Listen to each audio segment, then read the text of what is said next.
দর্শক, mercantile bank নিবেদিত আরটিভির মনের কথা অনুষ্ঠানে সবাইকে আমন্ত্রণ জানাচ্ছি। আমি নুসরাত সাবরিন চৌধুরী। অনুষ্ঠানটি পাওয়ার্ড বাই বেনি বুনন।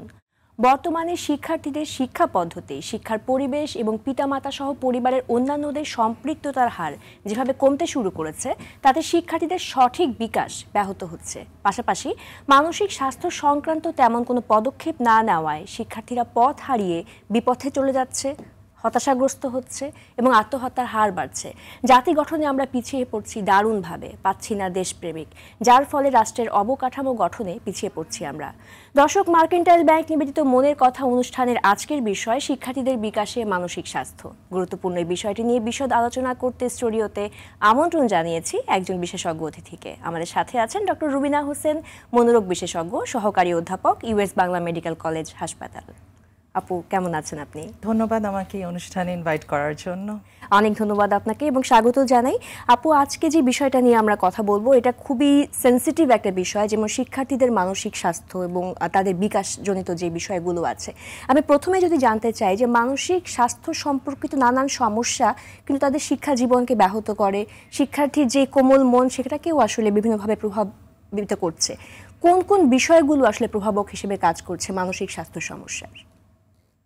ধন্যবাদ।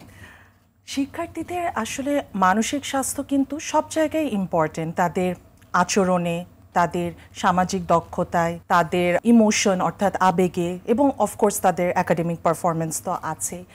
তো যদি বলি আবেগের ক্ষেত্রে দেখা যায় যে খুব দুশ্চিন্তা করা, সব কিছু নিয়ে খুব চিন্তা করা, ভবিষ্যৎ নিয়ে অনেক নেতিবাচক চিন্তা করে সেটা নিয়ে ভয় পাওয়া, এটা কিন্তু একটা অ্যাংজাইটির লক্ষণ, খুব কমন এটা শিক্ষার্থীদের ভিতরে।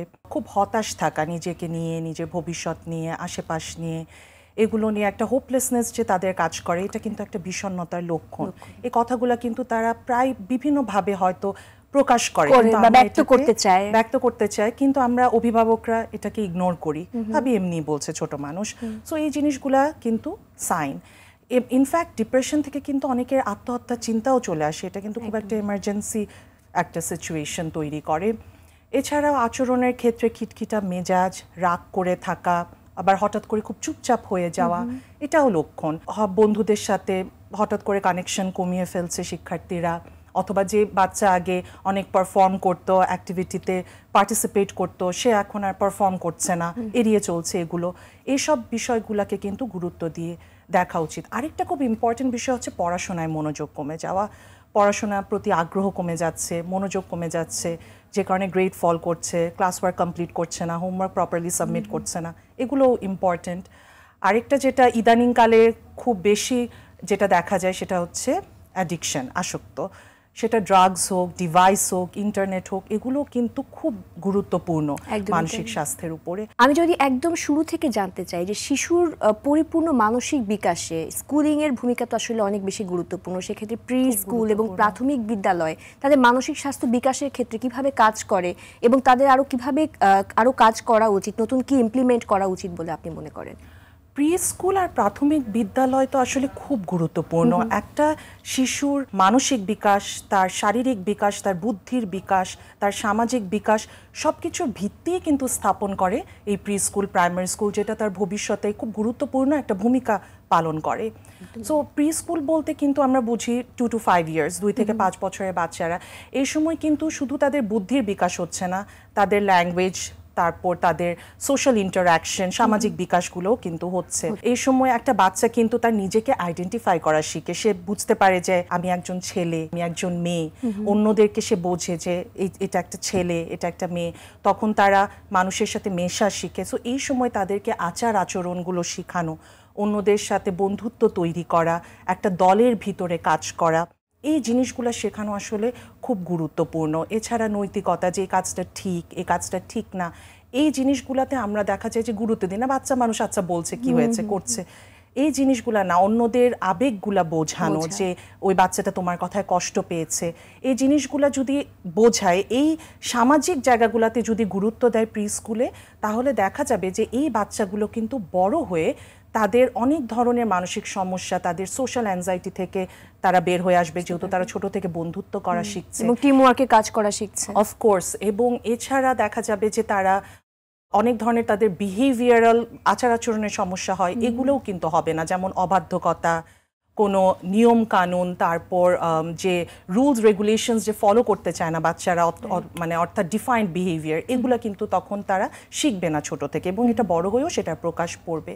তারপর প্রাথমিক বিদ্যালয়ের ক্ষেত্রে আমি বলবো যে এখানেও তো বিকাশ হচ্ছে, সব দিক দিয়ে সামগ্রিক একটা বিকাশ হচ্ছে, তবে বড় হতে হতে যে 10 থেকে 14 বছরের যে বয়সটা, পিউবার্টাল চেঞ্জ যখন আসে, এটা কিন্তু খুব সেন্সিটিভ একটা সময়, এবং এই সময় দেখা যায় যে অনেক হরমোনাল চেঞ্জ আসে, যেই কারণে তাদের শারীরিক এবং মানসিক দুদিকেই কিন্তু অনেক বড় কিছু তাদের ডেভেলপমেন্ট তৈরি হয়, চেঞ্জ তৈরি হয়, এবং তারা কিন্তু অনেক ক্রাইসিস মোমেন্টও এই সময়টাতে পার করে, অনেক পার করে। এটার আরেকটা কারণ হচ্ছে ক্রাইসিস মোমেন্ট পার করার কি, যে তারা কিন্তু খুব সহজে এই সময়টা ম্যানিপুলেট হয়ে যায়। খুব সহজে তাদেরকে আপনি সবকিছুতে এনকারেজ করতে পারবেন, সেটা খারাপ দিক হোক ভালো দিক হোক। তারা নতুন জিনিস শেখার একটা ইচ্ছা থাকে, সবকিছুতে একটা এক্সাইটমেন্ট, উদ্দীপনা ওরা খুঁজে, কিউরিওসিটি কাজ করে, খুব কিউরিয়াস থাকে, খুব এক্সাইটমেন্ট কাজ করে। এইসবের কারণে দেখা যায় যে এই সময় যদি প্রাথমিক বিদ্যালয়গুলোতে যদি তারা একটা ভালো একটা পরিবেশ যদি পায়, যেমন পড়াশোনার পরিবেশ ছাড়া যদি একটু এক্সট্রা কারিকুলার অ্যাক্টিভিটিস, যেমন খেলাধুলা, তারপর যোগ ব্যায়াম, এছাড়াও আরও কিছু জিনিস যেমন art, music, project work, debate, এইসব জায়গাগুলোতে যদি একটু ইনভলভমেন্ট আনা যায়, দেখা যায় 50% একাডেমিক টাইম, আমি বলবো 50% এক্সট্রা কারিকুলার অ্যাক্টিভিটিসের জন্য রাখা উচিত, তাহলে কিন্তু একটা সামগ্রিক বিকাশ হয় একটা বাচ্চার। একদমই, বিকাশের অনেকগুলো ধাপ আছে আমরা জানি, তো সেই জায়গা থেকে আমি যদি, আপনি বললেন যে বিদ্যালয়, প্রি স্কুল বা এবং প্রাথমিক বিদ্যালয়গুলোতে আসলে কিভাবে কাজ করা উচিত, আমরা দেশের বাইরে কিন্তু এই জিনিসগুলো খুব সুন্দরভাবে দেখতে পাই, কিন্তু আমাদের দেশে কিন্তু প্যারেন্টসরা সবসময় যে আমার বাচ্চা এখনো 1 থেকে 10 শিখলো না, মানে এতটা শিখলো না, এটা নামটা শিখলো না, এটার উপর সবসময় ফোকাস করে। এই নাম্বার, নাম, কথা, রং, এগুলো ছাড়াও যে মানে এই সামাজিক বিকাশগুলো যে কত ইম্পর্টেন্ট, এটা কিন্তু বড় হয়ে তখন দেখা যায়, যখন তার মানুষের সাথে ইন্টারঅ্যাকশন করতে হয়, ভালোভাবে কথা বলতে পারে না, মিশতে পারে না, অন্যরা ভুল বুঝে, এই প্রবলেমগুলো তৈরি হয়, নিজে আনকমফোর্টেবল ফিল করে, তখন কিন্তু এটা দেখা যায় যে চাকরি জীবনে, ব্যক্তিগত জীবনে, সব জায়গায় এটার একটা সমস্যা তৈরি করছে। একদমই তাই। আমরা এই বিষয়টাতে আরো শুনবো, যদি এই বিষয় আরেকটা জায়গাতে ফোকাস করতে চাই, যে এখন কিন্তু পরীক্ষা মানেই একটা অ্যাংজাইটি, একটা ভীতিকর বিষয়, এবং পরীক্ষা বা নতুন কিছু শেখার ক্ষেত্রেও কিন্তু মানুষ, মানে শিক্ষার্থীরা অনেক ক্ষেত্রে আত্মবিশ্বাসের অভাব, মনোযোগ কমে যাচ্ছে, ইজিলি ডিস্ট্রাক্টেড হয়ে যাচ্ছে অন্য কিছুর ক্ষেত্রে, এবং আমরা দেখি যে তাদের বেশিরভাগ ক্ষেত্রে নতুন কিছু শেখার ক্ষেত্রেও কিন্তু অনীহা কাজ করে। সো একাডেমিক রেজাল্টটা কিন্তু ফল করছে, হতাশা বাড়ছে, এবং সেখান থেকে আত্মহত্যার মতো অনাকাঙ্ক্ষিত ঘটনাও আমরা দেখতে পাচ্ছি। তো এই যে মনোযোগ বাড়ানো এবং এই যে কোনো কিছু থেকে ডিস্ট্রাকশনটা আমি কিভাবে আসলে এখান থেকে বিরত থাকতে পারবো, সেটা নিয়ে যদি একটু বলেন। আসলে এটা খুব গুরুত্বপূর্ণ, কারণ হচ্ছে যে যদি একটা শিক্ষার্থী যদি মনোযোগ দিয়ে পড়াশোনা করে এবং একটু আত্মবিশ্বাসী হন, তাহলে কিন্তু অটোমেটিক্যালি সে একাডেমিক্যালি ভালো পারফর্ম করবে, ইটস ভেরি ন্যাচারাল। সো যদি একটা করে আসে, যদি আত্মবিশ্বাসের কথা আসে, আমার কাছে মনে হয় কি শিক্ষার্থীরা আজকাল আত্মবিশ্বাস তাদের ভিতরে, শিক্ষার্থীদের ভিতরে কমে যাচ্ছে, এটার মূল কারণই হচ্ছে চাপ, অতিরিক্ত চাপ, শিক্ষাগত চাপ, পারিবারিক চাপ, সামাজিক চাপ, সব দিক দিয়ে তারা চাপ পাচ্ছে, ভালো ফলাফল করতে হবে, ভালো যদি সরকারি বিদ্যালয়ে না চান্স পায় তাহলে তোমার জীবন শেষ, ভালো প্রাইভেটে যদি না চান্স পাও তোমার জীবন শেষ, এই ধরনের একটা সামাজিক পারিবারিক একটা অনেক হাই এক্সপেকটেশন তাদের উপরে রাখছে, যেটা তাদের উপরে চাপ ক্রিয়েট করছে। সো এই চাপটা যদি কমানো যায় না, তখন ওদের আত্মবিশ্বাস কিন্তু অটোমেটিক বেড়ে যাবে। কিভাবে? যেমন একটু একটা ইতিবাচক পরিবেশ যদি রাখা হয় বিদ্যালয়গুলোকে, বিদ্যালয়তেও এবং পরিবারের ভিতরেও একটা ইতিবাচক একটা পরিবেশ, যে শুধু ভালো ফলাফল করলেই প্রশংসা না, তুমি চেষ্টা করেছো সেটার জন্য প্রশংসা করা উচিত বাচ্চাদেরকে, এবং যদি ভুল করো তাহলে ভুল থেকেই শিখবা, এই জিনিসটা বোঝানো উচিত তাদেরকে। শেখা হচ্ছে পড়াশোনার পার্ট, ভালো ফলাফল কিন্তু পড়াশোনার পার্ট না। ভালো ফলাফলটা তোমার আজকে ম্যাটার করবে, তুমি যখন আজ থেকে 10 বছর পরে ভালো ফলাফলের কিন্তু ইম্পর্টেন্স কেউ জানবে না তুমি ক্লাস 5-এ কি করেছো, ক্লাস 6-এ কি করেছো। আমার তো নিজেরও মনে নাই আমি ক্লাস 5-এ কি রেজাল্ট করেছি, তাই না? সো এই জিনিসগুলো কিন্তু ইম্পর্টেন্ট না, কিন্তু কি শিখেছি, শিক্ষাগুলো খুব ইম্পর্টেন্ট। সো এই জিনিসগুলো তাদেরকে ট্রুলি ফিল করানো যে ভালো ফলাফল ইজ নট ইম্পর্টেন্ট, তুমি পড়াশোনা করো, তুমি শেখো, ভুল করো, এটা পার্ট অফ লাইফ। এবং তারা যে চেষ্টা করছে, তারা যে ধৈর্য সহকারে পড়ছে, এটাকে অ্যাপ্রিশিয়েট করা, এগুলো করলেই তখন দেখা যাবে যে তাদের আত্মবিশ্বাসটা বাড়বে। আর মনোযোগের ক্ষেত্রে আমি বলবো যে কিছু কৌশল থাকে, যেমন সময়সূচি করে পড়াশোনা করা। পড়াশোনার জন্য যদি একটা নির্ধারিত সময় থাকে, তখন দেখা যাবে যে এই পড়াশোনার আমাদের brain is like a robot, so যখন প্রতিদিন একই সময় আপনি পড়তে বসবেন তখন অটোমেটিক্যালি ওই সময়টা তাদের ব্রেন কিন্তু ওভাবে করে একটা সাইকেল তৈরি হয়ে যাবে যে এটা আমার পড়ালেখার সময়। একটা নির্ধারিত জায়গা সবসময় পড়াশোনার জন্য রাখা যায়, আজকে বিছানায় পড়ছি কালকে সোফায় পড়ছি এমন না, পড়াশোনার জন্য টেবিল বা পড়াশোনার একটা জায়গা অলওয়েজ ফিক্স থাকা উচিত। এবং এই পড়াশোনার জায়গাতে এই কিছু ডিস্ট্র্যাক্টিং জিনিসগুলা আলাদা করে দেওয়া উচিত, যেমন খেলাধুলার জিনিস, ফোন, এইসব জিনিসপত্র যাতে না থাকে যেগুলো ডিস্ট্র্যাক্ট করে। তারপর একটা সুশৃঙ্খল একটা শান্তিপূর্ণ পরিবেশ খুব ইম্পর্ট্যান্ট। শান্তিপূর্ণ পরিবেশ, বাসায় যদি বাবা মা ঝগড়াঝাটি করছে, অনেক মেহমান, অনেক উত্তেজনা, এটা কিন্তু তাদের মনোযোগে ব্যাঘাত ঘটাবে। সো একটা শান্তিপূর্ণ পরিবেশ তাদেরকে মনোযোগ দিতে সাহায্য করবে। এছাড়াও আমরা বলি যে পড়াশোনার সময় আমরা অনেক সময় অনেক স্টুডেন্টদেরকে এই জিনিসটা আমরা বোঝাই যে ঘন ঘন ব্রেক নেওয়া, যেমন 25 মিনিটস পড়বে 5 মিনিটস ব্রেক, আবার 25 মিনিটস পড়বে আবার 5 মিনিটস ব্রেক। সো দেখা যায় যে দীর্ঘটানা পড়লে মনোযোগটা চলে যায়। সো যদি একটু ব্রেক নিয়ে পড়ে না তাহলে কিন্তু মনোযোগটা আরও বেশি থাকে। এটা ছাড়াও যে ছোট ছোট লক্ষ্য রাখা, ছোট ছোট লক্ষ্য রাখলে ধরেন আজকে আমি 5টা অঙ্ক করব বা আজকে এই চ্যাপ্টারে 5টা পৃষ্ঠা পড়বো, এরকম যদি ছোট ছোট লক্ষ্য রাখে তখন এই লক্ষ্যগুলো যদি সফলতা সাথে সে শেষ করতে পারে তখন এটা কিন্তু তাকে অনুপ্রেরণা দিবে পরবর্তীতে পড়ার জন্য। এভাবেই আমরা ছোট ছোট কিছু জিনিস সেট করলে মনোযোগ কিন্তু বাড়বে বাচ্চাদের। অনেক ধন্যবাদ আপু। এখানে আত্মবিশ্বাসের কথায় যদি একটু আসি, যে পরিবারে শুধুমাত্র একাডেমিক রেজাল্ট ভালো করলেই কিন্তু আমরা তাকে একটা রিওয়ার্ড দিচ্ছি বা একটা কমপ্লিমেন্ট দিচ্ছি, কিন্তু আরো শেখার তো আরো অনেক বিষয় আছে। সে আরো অনেক সামাজিক দক্ষতাগুলো হয়তো বা শিখছে, সে একটা বন্ধুর সাথে কি করে ভালো একটা ব্যবহার করে আসলো বা তাকে একটা কাউকে হেল্প করলো, কিন্তু এখানেও তো অ্যাপ্রিশিয়েট করার বিষয় আছে। তো সেগুলো অনেক সময় আমরা ইগনোর করে যাই। একদম। তো সেগুলো কিন্তু আত্মবিশ্বাসের একটা অংশ হতে পারে, অনেক বড় অংশ। এবং এখান থেকে কিন্তু তারা কি শিখে যে এগুলো করাটা আসলে ইম্পর্টেন্ট না, যেটাতে অ্যাপ্রিসিয়েশন পাচ্ছে না এটা কিন্তু তাদের এটা রিইনফোর্স হচ্ছে না, তাদের বিহেভিয়ার এটা আসছে না, সেটাই। ট্রু। একজন আমরা মুঠোফোন আসক্তির কথা একটু আগে শুনছিলাম যে এখন আসক্তির অনেকগুলো ধাপ আছে, ড্রাগ অ্যাডিকশন চলে আসছে, ইন্টারনেট অ্যাডিকশন তো এখন মানে ভয়াবহ আকার ধারণ করেছে, একদম অ্যাডোলেসেন্ট থেকে শুরু করে শিশু থেকে শুরু করে আমরা বড়রাও অনেকটুকুই আসক্তির মধ্যে। শিক্ষার্থীদের ক্ষেত্রে এটা কিন্তু আসলে মানসিক স্বাস্থ্যে অনেক বেশি বড় প্রভাব ফেলছে। এই বিষয়টা যদি একটু বলেন এবং কি করে ইন্টারনেট আসক্তি থেকে দূরে থাকা যায়। আসলে আসক্তি থেকে এখন দূরে থাকাটা তো ডিফিকাল্ট, যেহেতু এটা ডিজিটাল যুগ, কিন্তু সেটাকে আমরা একটু কন্ট্রোল যদি করি তাহলে ব্যাপারটা ডিফারেন্ট হয়। যেমন এই যে এই মুঠোফোনে আসক্ত হওয়াতে কিন্তু শুধু মানসিক সমস্যা না, অনেক ধরনের সমস্যা হচ্ছে, শারীরিক সমস্যা, সামাজিক সমস্যা, একাডেমিক পারফরমেন্স, সব কিছুতে এটার ইম্প্যাক্ট ফেলছে। মানসিক সমস্যাতেই যদি আসি, যে ইদানিং দেখা যায় যে অনেক বাচ্চারাই ডায়াগনোজ হচ্ছে ADHD দিয়ে। এটার মূল কারণ কিন্তু এই মুঠোফোন। এটার কারণ কি, যে অনেক সময় স্ক্রিনে তাকায় থাকার কারণে যে তারা মনোযোগ দিতে পারছে না পড়াশোনায়। তারপর মনোযোগ ছাড়াও দেখা যায় যে কোনো একটা সময় দীর্ঘ সময় কোনো কাজ করতে থাকলে সেটা তাদের ধৈর্য থাকছে না। সো এই ADHD, অ্যাটেনশন ডেফিসিট, মনোযোগ দিতে পারছে না, হাইপার অ্যাক্টিভ হয়ে যাচ্ছে, এটা ডেভেলপ করছে। আর এটা যদি নাও হয়, দেখা যায় যে পড়াশোনার সময় তাদের বিভিন্ন চিন্তা মাথায় আসছে, বিভিন্ন ডিস্ট্র্যাকশন, এই নোটিফিকেশন, এই মেসেজ, এগুলো তাদের মনোযোগকে কিন্তু নষ্ট করছে।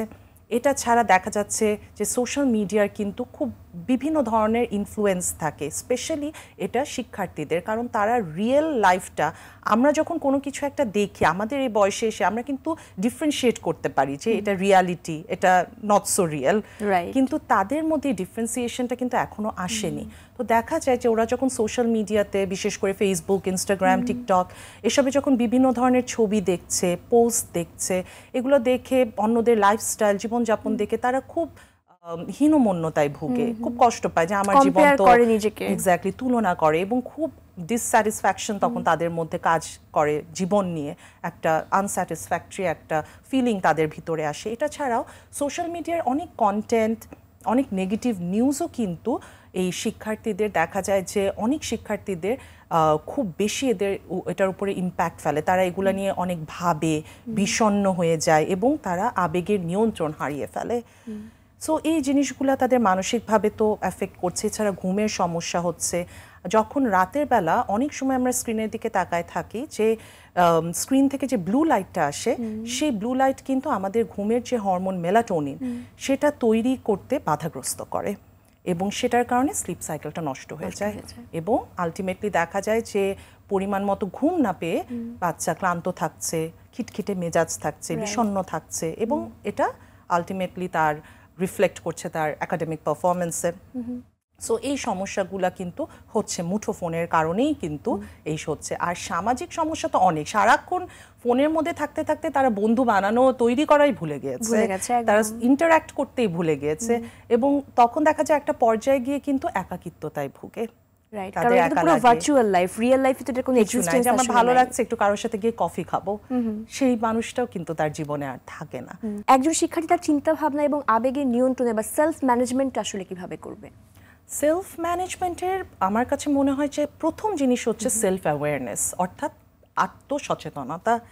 নিজের আবেগগুলো, নিজের চিন্তা ভাবনাগুলোর ব্যাপারে নিজে বোঝা, সচেতন হওয়াটা খুব ইম্পর্টেন্ট। যেমন আমি এখন রাগ অনুভব করছি, আমার এখন মন খারাপ লাগছে, এই জিনিসগুলা আইডেন্টিফাই করা, ইমোশনটাকে আইডেন্টিফাই করা, এটা হচ্ছে ফার্স্ট জিনিস। এটা কিন্তু আমরা ভাবি না, আমরা খালি ভাবি সিচুয়েশনটা, ও আমাকে এটা বলেছে, ও আমাকে এটা করেছে, এরকম আমরা কিন্তু আমি নিজেকে অনুভব করছি এটাকে আইডেন্টিফাই করি না।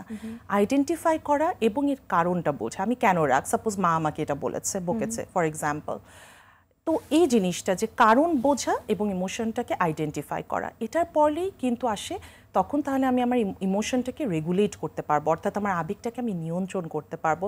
রাগেরই যদি উদাহরণ দিয়ে বলি, তাহলে যে রাগ হলে কি করা যায়, তাহলে আমি ওই জায়গাটা থেকে সরে যাই। এটা একটা বেসিক স্টেপ, আমরা বলি টাইম আউট। যার উপরে রাগ হচ্ছে তার সামনে থেকে সরে যাওয়া, অন্য ঘরে চলে যাওয়া, অন্য কোথাও চলে যাওয়া, এটা কিন্তু অনেকটা সেই সময় আমার রিয়াকশনটাকে কমিয়ে দিবে। তারপর যদি আমার খুব মন খারাপ লাগছে, কেন আমি পরীক্ষায় খারাপ করেছি, সো এটা কিন্তু ভেন্টিলেশন, এক ধরনের সেলফ ম্যানেজমেন্ট, যে আমি কারোর সাথে একটু কথা বলি, শেয়ার করি।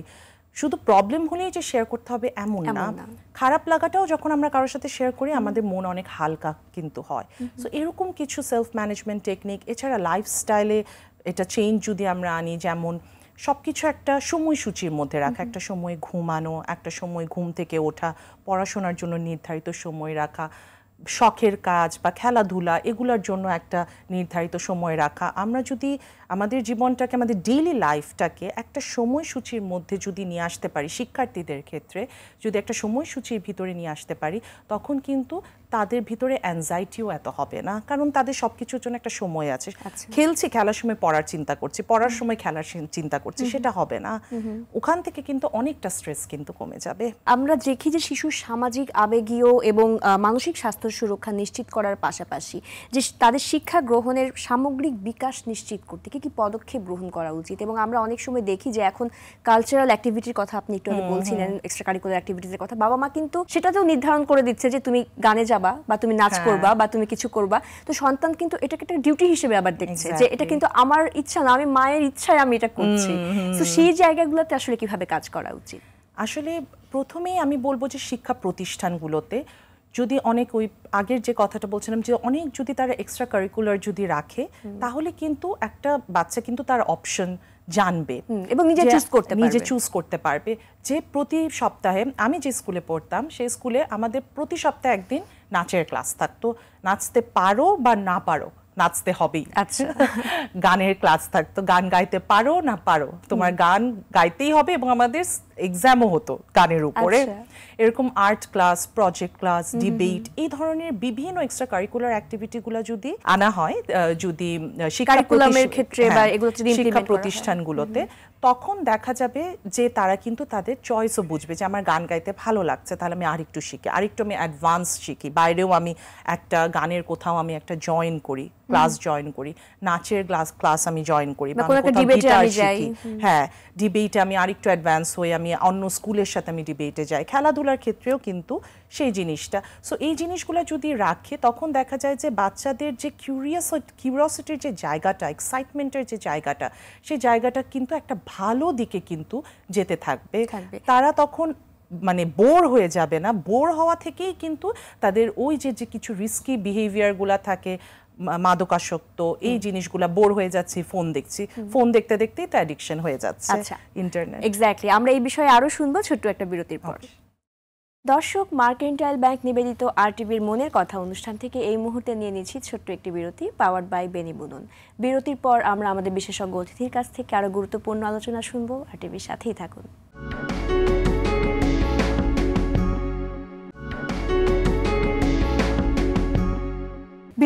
নমস্কার সবাইকে আরও একবার স্বাগত মার্কেন্টাইল ব্যাংক নিবেদিত মনের কথা অনুষ্ঠানে পাওয়ার্ড বাই বেনিবুনন। আজকের পর্বের বিষয় শিক্ষার্থীদের বিকাশে মানসিক স্বাস্থ্য। আলোচনায় আছেন ডক্টর রুবিনা হোসেন, মনোরোগ বিশেষজ্ঞ। আপু, আমরা যে বিষয়গুলো নিয়ে বলছিলাম যে এক্সট্রা কারিকুলার অ্যাক্টিভিটিস, এবং আমাদের সময় কিন্তু আগে ছিল যে অনেক সোশ্যাল ক্লাব ছিল, সাংস্কৃতিক এবং মননশীলতার চর্চা, সৃজনশীলতার বিকাশ, এই বিষয়গুলো নিয়েও কিন্তু আসলে অনেক কাজ করা হতো। জাতীয় পর্যায়েও সেই বিষয়গুলো অনেক বেশি ইমপ্লিমেন্টেড হতো। এখন অনেকটুকু কম। এখন আমরা বেশিরভাগই হর্স রেসের মতো শুধু একাডেমিক পারফরমেন্সের দিকে আসলে দৌড়াই। তো সামাজিক দক্ষতা কিন্তু অনেক ক্ষেত্রে এখন এখানে কমে যাচ্ছে। শিশুদের সামাজিক দক্ষতা বাড়াতে কি কি পদক্ষেপ গ্রহণ করা যায়? সামাজিক দক্ষতার ক্ষেত্রে যদি আমি বলি, তাহলে ওই যে প্রথমেই যে আমরা প্রি স্কুল থেকে যে শুরু করলাম, যে প্রি স্কুল থেকে শুরু করা, যে অন্যদের সাথে কথা বলা শেখানো, কথা বলার সময় বন্ধুদের সাথে, এই ছোট বাচ্চাদেরকেই কিন্তু ধরে ধরে শেখানো যায় যে কথা বলার সময় অন্য কেউ কথা বলছে সেটা মনোযোগ দিয়ে শোনা। তারপর মনোযোগ দিয়ে শোনার পরে আমি যখন রেসপন্স করব, পরিষ্কারভাবে কথা বলা, এলোমেলোভাবে না, স্পষ্টভাবে পরিষ্কারভাবে উত্তর দেওয়া, আরেকজনের আবেগকে বোঝা, সে কষ্ট পাচ্ছে আমার কথায়, সে রাগ হচ্ছে আমার কথায়, এবং সহানুভূতিশীল আচরণ, শান্তভাবে কথা বলা, এই বেসিক ম্যানার্সগুলো কিন্তু ছোটবেলা থেকে যদি শেখানো হয় তাহলে দেখা যাবে যে বড় হয়ে তাদের সামাজিক দক্ষতাটা অনেক বেশি বাড়বে। বড় হয়ে বিভিন্ন গ্রুপ অ্যাক্টিভিটিস যদি বাড়ায়, টিম ওয়ার্কগুলো যদি বাড়ায়, যেরকম হচ্ছে গ্রুপের ভিতরে ডিবেট, বিভিন্ন ক্লাবগুলোতে জয়েন করা, এইসব ইন্টারাকশন কিন্তু তখন সম্পর্ক তৈরি করা শেখায়, কিভাবে অন্যদের সাথে চলতে হয়, কিভাবে অন্যদের সাথে ব্যবহার করতে হয়। সবসময় নিজের মতো সব কিছু ভেবে নিলে হবে না, স্যাক্রিফাইস করতে হয় কিছু জায়গায়। এই জিনিসগুলা শিখলেই কিন্তু একটা বাচ্চা দেখা যাবে যে সামাজিক দক্ষতা আরও ভালোভাবে শিখবে। সো বেসিক্যালি গ্রুপ অ্যাক্টিভিটিস আর বেসিক ম্যানার শেখানো। একদমই তাই। কারণ আমরা এখন দেখি যে বেশিরভাগ মানুষই আইসোলেট করে ফেলে নিজেকে, এবং একা একা বড় হতে হতে, এবং নিউক্লিয়ার ফ্যামিলি যেহেতু বেশিরভাগ ক্ষেত্রে কিন্তু সিবলিংস থাকে না, একটা মাত্র বাচ্চা বা দুইটা বাচ্চা, ঠিক আছে, বাবা মারা ওয়ার্কিং প্যারেন্টস, বাচ্চাকে সময় দিতে পারছে না, সে একা বড় হতে হতে কিন্তু একটা সময় গিয়ে মানুষের সঙ্গে মিশতে পারছে না, বা একটা পাবলিক স্পিকিং করবে, একটা প্রেজেন্টেশন দিবে, সেখানে তার অ্যাংজাইটি কাজ করছে। এটা আমরা খুব প্রায় দেখে থাকি। আপু, এই ক্ষেত্রে একটু জানতে চাই যে বর্তমান প্রযুক্তিতে কিন্তু সাইবার বুলিং এটা অনেক বড় একটা বিষয়, এবং এই ক্ষেত্রে নিউ জেনারেশনের ক্ষেত্রে আমরা দেখতে পাচ্ছি এটার প্রভাবটা অনেক বেশি। এটা থেকে কিন্তু আত্মহত্যার মতো ঘটনাও কিন্তু ঘটছে। তো কিভাবে একটা শিক্ষার্থী, কারণ সে ওই সময় তো রাইট রং বোঝার মতো অবস্থাটা আসলে তার থাকে না, সে কিভাবে নিজেকে আসলে সেফ রাখতে পারে? আমরা কি ধরনের প্রিভেন্টিভ মেজার্স আসলে গ্রহণ করতে পারি? আসলে প্রিভেনশন, আমি মনে করি prevention is always better than cure. Right. যদি আমরা একটা জিনিস প্রিভেন্ট করতে পারি, সচেতন হতে পারি, তাহলে কিন্তু এর পরবর্তী সমস্যাগুলো হয়তো বা ফেস করতে হবে না, বাট হয়ে যায় অনেক সময়। সাইবার বুলিং আসলে খুবই একটা বড় একটা মানসিক সমস্যা ক্রিয়েট করছে ভিকটিমদের ভিতরে। দুঃখ করা, আত্মসম্মান বোধ হারিয়ে ফেলা, একটা হতাশার ভিতর দিয়ে চলে যাওয়া, এমনকি আত্মহত্যার পরিমাণও কিন্তু বেড়ে যায় এই সাইবার বুলিং একটা ফ্যাক্টর। এটার পিছনে দেখা যাচ্ছে যে আমার কাছে যেটা মনে হয় যে প্রথমেই সচেতনতা, যে সচেতন হওয়া, অভিভাবকদের সচেতন হওয়া উচিত, তাদের নিজে বোঝা উচিত যে আসলে এই সাইবার বুলিংয়ের বিষয়টা, এবং তার বাচ্চাকেও সচেতন করা উচিত যে অপরিচিত মানুষ বা কম পরিচিত মানুষদের সাথে কতটুকু কথা বলা উচিত, কতটুকু পার্সোনাল ইনফরমেশন শেয়ার করা উচিত, পিকচার্স শেয়ার করা উচিত। এই জিনিসগুলো তাদেরকে বোঝানো, শুধু বোঝানো না, মনিটরও করতে হবে বাচ্চা কার সাথে কথা বলছে, কি কথা বলছে, এগুলা একটু দেখা উচিত। একটা বয়স পর্যন্ত কিন্তু অবশ্যই বাচ্চাদেরকে মনিটর করা উচিত অভিভাবকদের। এটার পরও যদি সাইবার বুলিংয়ের ভিকটিম হয়ে যায় কোনো শিক্ষার্থী, তবে সেই শিক্ষার্থীর অবশ্যই এটা প্রথমেই কারোর সাথে শেয়ার করতে হবে, সেটা অভিভাবক হোক, শিক্ষক হোক, বাবা মা হোক, বন্ধু বান্ধব হোক, anyone, because support is very important. যে আমাকে সাপোর্ট তখন কারো করা লাগবে। যে বুলি করছে তার সাথে যোগাযোগ চেষ্টা করতে হবে টোটালি বন্ধ করে দেওয়ার, তাকে ব্লক রিপোর্ট করা, কিন্তু প্রমাণ সংগ্রহ করে রাখতে হবে, স্ক্রিনশট, মেসেজ, সব কিছু, ইমেইল যদি থাকে ইমেইল, এভরিথিং, এই জিনিসগুলো কিন্তু রাখতে হবে যদি পরবর্তীতে কোনো ধরনের আইনগত ব্যবস্থা যদি নিতে হয়। সে কারণে অবশ্যই এই জিনিসটা রাখতে হবে। এরপরও যদি মনে হয় যে সে মানসিকভাবে খুব ভেঙে পড়ছে, কষ্ট পাচ্ছে, সে তার কষ্ট, দুঃখ, তার ঘুম চলে যাচ্ছে, সে আস্তে আস্তে সবার থেকে দূরে সরে যাচ্ছে সামাজিকভাবে, এবং একাকিত্বতায় ভুগছে, আত্মহত্যার কথা বলছে, এই ধরনের যদি জিনিস দেখা যায় তাহলে অবশ্যই কোনো মানে মনোরোগ বিশেষজ্ঞর শরণাপন্ন হওয়া উচিত। একদমই তাই। অনেক ধন্যবাদ আপু। এই ক্ষেত্রে আসলে অভিভাবকের রোলটা তো অনেক বেশি গুরুত্বপূর্ণ, অনেক গুরুত্বপূর্ণ। কারণ বাচ্চারা কিন্তু আমি যদি একটু বলি চাইল্ড অ্যাবিউজ কিন্তু আমরা অনেক বেশি দেখি, এবং বাবা মারা কিন্তু অনেক ক্ষেত্রে সেক্স এডুকেশনের বিষয়ে কিন্তু আমরা অনেকটুকু পিছিয়ে আছি। গুড টাচ, ব্যাড টাচ, এগুলো একটা বাবা মা কিন্তু বুঝাইতে গেলে, যেমন আমি যদি আমার পরিবারে বলি, আমার মা বলতো যে ছোট ভাই আমি কি করে বলবো, এটা মানে একটা জড়তা কাজ করে, মা তার ছেলে বাচ্চাকে কি করে বুঝাবে। তো সেই ক্ষেত্রগুলোতে আসলে কিভাবে কাজ করা উচিত, এই একটা সেক্সুয়াল এডুকেশন দেওয়ার ক্ষেত্রে কে দিতে পারে, কিভাবে দেওয়া উচিত, কোন বয়স অনুযায়ী আমরা এটাকে সেভাবে করে কভার আপ করতে পারবো, এবং সে যে নিজেকে সেফ রাখবে সেই ইয়েটা কিভাবে আমরা করতে পারবো তাকে। হ্যাঁ, এটা আমি বলবো একেবারে ছোট থেকে, যে প্রি স্কুল তখন থেকে একটু একটু করে শেখানো উচিত, যেমন বয়স অনুযায়ী। যেমন প্রি স্কুলে যে 2 থেকে 5 বছরের বাচ্চা কিন্তু নিজেকে তখন বোঝা শুরু করে যে আমি একটা ছেলে, আমি একটা মেয়ে। এটা কিন্তু তার আগে সে জানে না, বোঝে না, এবং সে অন্যকেও সে বোঝে, সে একটা ছেলে আর মেয়ের মধ্যে পার্থক্য সে করা শিখে।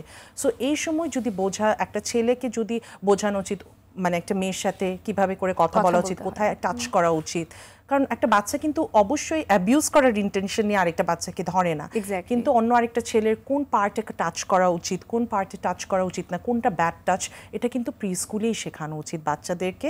কে শেখাবে? বাবা মা শেখাবে, শিক্ষক শেখাবে অবশ্যই। এবং বড় হয়ে যখন যাবে, যে পিউবার্টাল যে এজটা, এই সময় তো তাদের হরমোনাল চেঞ্জ হয়, সেক্সুয়াল একটা ম্যাচিউরেশন আসে। সো এই সময় খুব খোলামেলাভাবে তাদের সেক্স এডুকেশন দেওয়া উচিত।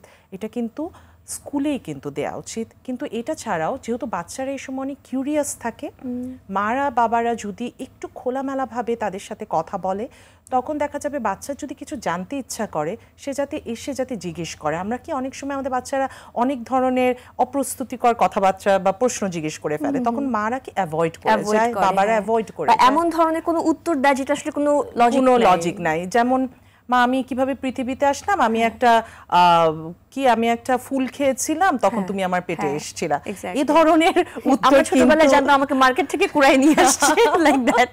এক্স্যাক্টলি। সো এই ধরনের কথাবার্তা কিন্তু বলে বাবা মারা অ্যাভয়েড করার জন্য। এটা না করে যদি আসলে তাদেরকে ক্লিয়ারলি যদি বলা হয়, যতটুকু ক্লিয়ারলি বলা যায় সেটা কিন্তু বাবা মার অবশ্যই কিন্তু বলা উচিত, কারণ বাচ্চা কিন্তু curious, and your child is not smart. আপনি যে একটা উল্টাপাল্টা কথা বলছে সেটা কিন্তু আপনার বাচ্চা কিন্তু বুঝছে। সো সে যেভাবেই হোক সে উত্তর কিন্তু সে বের করবে, এবং সেটা কিন্তু পরে বিকৃতভাবে সে বের করার চেষ্টা করে। সো ওইভাবে যদি সে একটা মানে ভুল পথে গিয়ে ভুলভাবে একটা উত্তর খোঁজার চাইতে, সে যদি আপনার কাছে যদি একটা প্রপার কারেক্ট অ্যান্সার যদি পায়, তখন কিন্তু সে স্যাটিসফাইড থাকবে, তখন এই জায়গা থেকেও কিন্তু সে বের হয়ে আসবে। একদমই।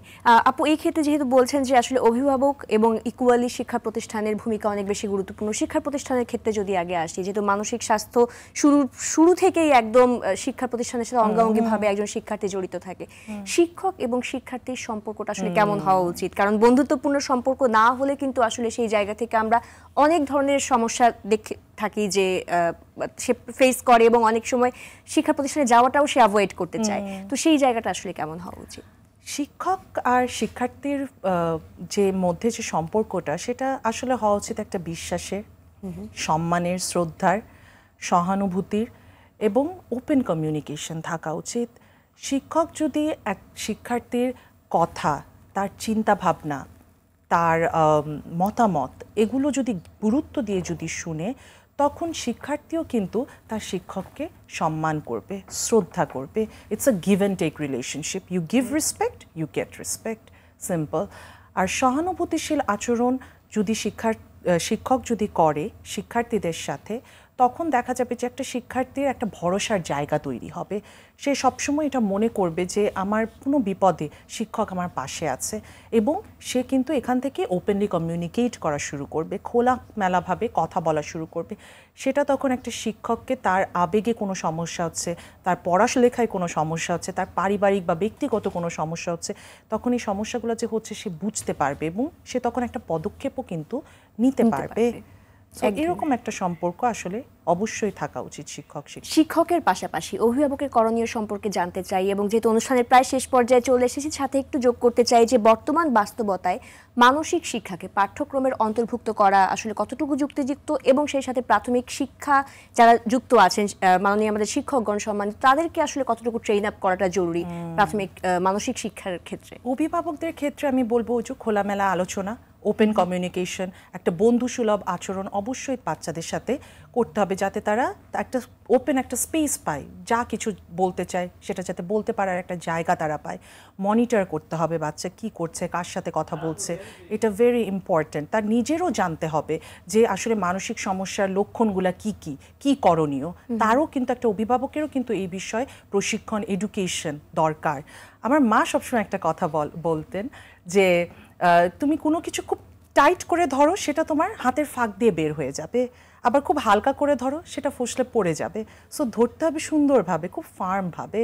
So don't suffocate your child. এত চাপ দিয়েন না বা এত বেশি মনিটরের মধ্যে রেখেন না যে সে কিছুই করবে না, তখন সে কিন্তু ঠিকই হাতের ফাঁক দিয়ে তার যা করার সে করবে।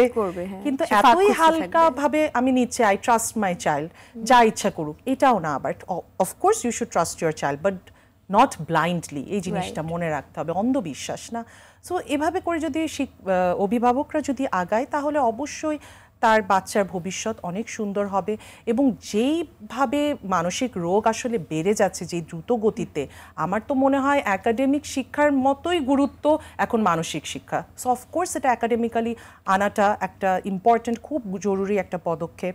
এবং শিক্ষকদের দিয়ে জিনিসটা শুরু করতে হবে, তাদেরকেই কিন্তু প্রাথমিক প্রশিক্ষণটা তাদেরকেই দিতে হবে। যদি মানসিকভাবে যদি একজন শিক্ষার্থী যদি সুস্থ হয়, তখন তার মানসিক বিকাশ, তার শারীরিক বিকাশ, তার সামাজিক বিকাশ, তার একাডেমিক পারফরমেন্স, অর্থাৎ তার সমগ্র দিক থেকে তার বিকাশ অনেক বেশি সুন্দর হবে, এবং তার ভবিষ্যৎটাও খুব সুন্দর এবং খুব উজ্জ্বল হবে আমি মনে করি। অনেক ধন্যবাদ আপু। আশা করছি আমাদের দর্শকরা আপনার আজকের এই অনুষ্ঠানে আপনি যে সুন্দরভাবে সহজবোধ্য ভাষায় বিষয়গুলোকে বিশ্লেষণ করেছেন, সবাই খুব উপকৃত হবে। খুব ভালো থাকবেন। Thank you so much. দর্শক, শিক্ষার পাশাপাশি খেলাধুলা, সাহিত্য চর্চা, পারিবারিক শিক্ষা, আদব শিক্ষা, সৃজনশীলতা ও মননশীলতার চর্চার গুরুত্ব অপরিসীম। আমাদের শিক্ষার্থীদের সঠিক বিকাশে শিক্ষার পদ্ধতি ও আদর্শ পরিবেশ নিশ্চিত করতে হবে। প্রতিটি শিক্ষা প্রতিষ্ঠানের পাঠ্যসূচির পাশাপাশি মানসিক স্বাস্থ্য নিশ্চিত করতে হবে। শিক্ষার্থীদের সচেতন করতে হবে, আমাদের সবাইকে সচেতন হতে হবে।